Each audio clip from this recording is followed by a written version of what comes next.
There are really 4 reports that give you all of the information that you need to do effective job costing for your projects. All of those reports can be found in this third button bar here, this cost analysis, work in progress, etc. What we're going to do in this first video is show you the report and show you some basics about how to maneuver, what the colors mean, and how to access information.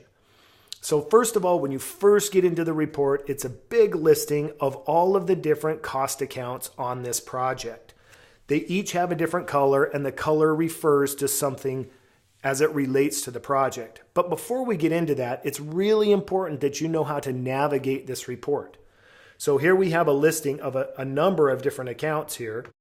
And we can see over here on the top right that there are actually 62 cost codes in this report. Sometimes you may have 100, and this report, it only goes to 80 on a page. So the other remaining 20 would be on page 2. So it's very critical that you know how to maneuver this. If you want to see everything, you could come in and say, I want to see all records from 1 to 100, if there were 100 here, and then hit enter, and it will show you everything. To go to a next page, obviously click the next page or page back. Now it's important to understand how we can roll this information up.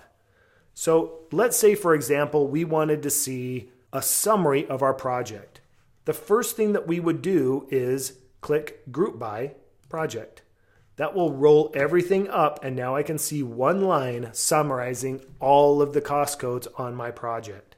Sometimes you're not able to see these buttons right here. If you can't see those buttons, simply click on this little magnifying glass right there. That makes those buttons either hide or appear. So right now, if I click this group by, I can see that I'm grouping it by project. If I were to open it up, it's going to have a listing of all of the cost codes underneath the project. But let's say I want to group it, subgroup it by division.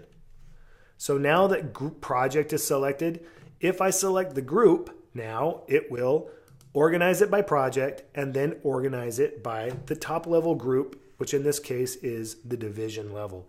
So I can see a summary of my general requirements and my concrete, and then by clicking the project again, I can see how all of that rolls up into the summarized project level. Let's open up one of these, and you'll notice that there's all kinds of colors in here. Let's make sure we understand what these colors mean. First of all, this is the number. This first column is the number of the account. The next column is the actual account description. These first 6 columns here, these blue colored columns, are all related to the revenue of your project. So we have everything related to the contract that we have with our customer, our original contract, all of our change orders, any pending change orders, and how that might impact the revenue, all here in these first 6 columns. These next 4 columns here are starting to deal with the costs of our project. So here's our original budget, our budget reallocations, and any change orders from our customer that has impacted this budget line with a revised budget. These next 3 columns are related to our committed costs. So all of the purchase orders and all of the subcontracts that we've issued to our subs and vendors. If they are approved, we will see them in the first column. If they're pending approval, we'll see them in the second column. And any change orders that are pending for those subcontracts, we will see them here in this third column. These next 4 columns are all related to the actual costs. So all of the invoices that we have received will show up here in this first column.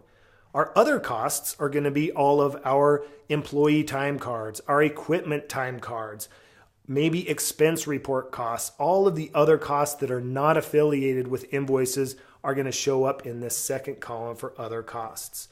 Our cost adjustments allow us to quickly put in some adjusting entries to these lines. And then our total costs here are just a sum of all of these 4 columns. Everything in green are the totals for these particular lines in our project. What our percent complete is, what our cost to completion is going to be, our over under, and then we have some forecasted and projected costs and over under. Everything in red signifies that there's a problem here. This is 168% of completion. Shouldn't go over 100. This one is negative 55% complete. It shouldn't be under 0. These are red flags that help us see what's going on quickly with our project and make sure that we're resolving things and we're staying on top of our project. In our next video, we're going to start to take a look at our revenue report and our cost analysis report and show you how the information comes in and how you can access the details of these reports.